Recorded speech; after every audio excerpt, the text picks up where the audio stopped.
আসসালামু আলাইকুম। হয় আজি আকৌ মই আহিলোঁ ভৰাগাঁও বজাৰত হোলচেল ভেজিটেবল মাৰ্কেট দেখাম। সম্পূৰ্ণ ভিডিঅ' চাই থাকিব। মই ভিডিঅ' দেখাই আছোঁ কোনটো কি ৰেট সেয়াও দেখাই আছোঁ।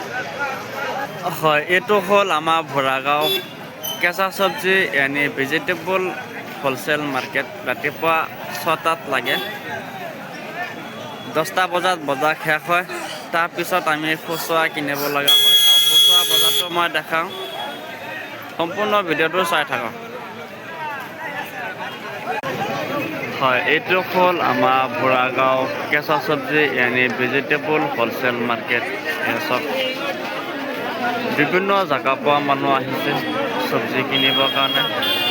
আৰু ক'বলৈ মায়ঙৰ পৰা মানুহ আহে, জাগাৰ পৰা আহে, জাগিৰোডৰ পৰা আহে, সোণাপুৰৰ পৰা আহে চব্জি নিবৰ কাৰণে আমাৰ ভৰাগাঁও বজাৰ।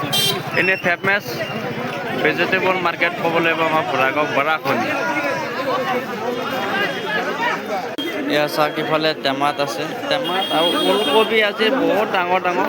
এটা ওলকবি মিনিমাম 1 কিলো ওজন হ'ব, মই যিখিনি দেখা পাইছোঁ। আৰু বজাৰত বগৰীও উঠিছে।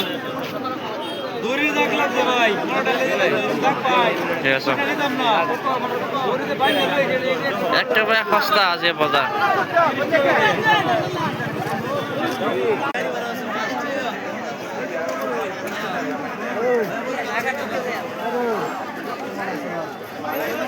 হয়, ভৰাগাঁও মাৰ্কেট দেখাইছোঁ।